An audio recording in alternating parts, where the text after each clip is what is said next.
लोहे में टाटा और जूते में बाटा का कोई जोर नहीं है। बचपन से यह कहावत हम सुनते आ रहे हैं। यह जोर क्यों नहीं है आज जानेंगे। यानी आज बात टाटा के लोहे से बने टाटा मोटर्स की, बाटा पर किसी और दिन। टाटा मोटर्स का शेयर पिछले एक साल में 107% का रिटर्न दे चुका है। 5 साल की बात करें तो यह आंकड़ा 400% को पार कर जाएगा। स्टॉक का ऑल टाइम हाई 950 रुपए है।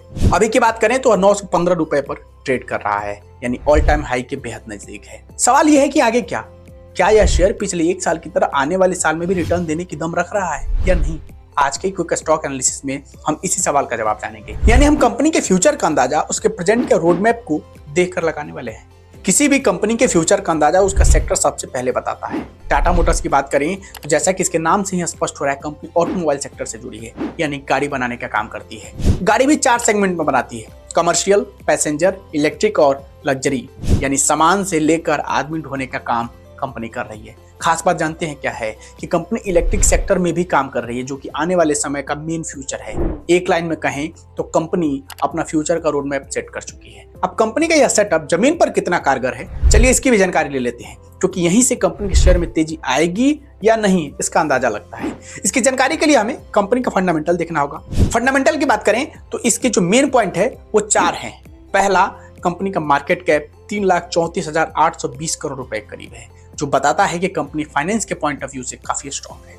दूसरा पॉइंट है कि कंपनी का आरओई यानी रिटर्न ऑफ इक्विटी 28% के करीब है, यानी निवेशक 28% के आसपास सालाना रिटर्न बना पा रहे हैं। 12% से अधिक आरओई वाले स्टॉक को बेस्ट कैटेगरी माना जाता है।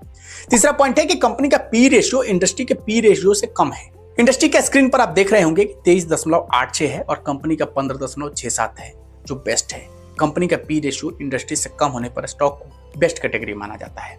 इससे शेयर ओवर वैल्यूड कैटेगरी में भी नहीं जाता है। लास्ट पॉइंट जानते हैं क्या है? कंपनी डिविडेंड भी देती है, जो 0.23% के करीब है। डिविडेंड नॉर्मली पीएसयू स्टॉक में देखने को मिलता है, यानी जो सरकारी कंपनियों का स्टॉक है। हालांकि कुछ प्राइवेट कंपनियां भी हैं जो डिविडेंड देती हैं, टाटा उनमें से एक है।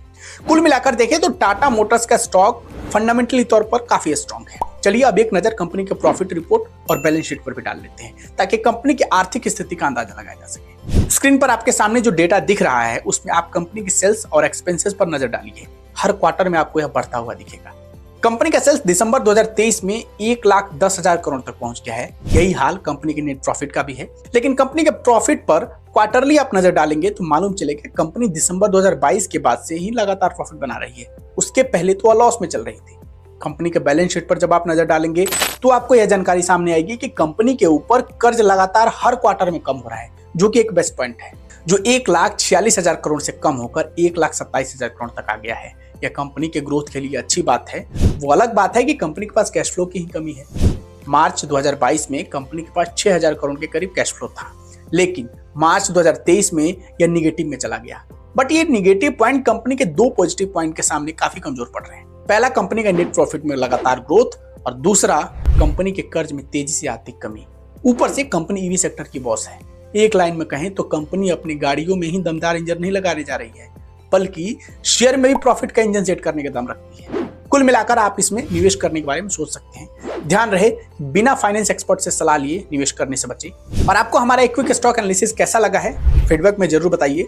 अगले एपिसोड में मिलते हैं, तब तक के लिए आप हमारे साथ बने रहिए। और हाँ, अगर आपका कोई पसंदीदा स्टॉक है जिसका एनालिसिस आप हमसे चाहते हैं तो फीडबैक में जरूर बताइए। तब तक के लिए धन्यवाद।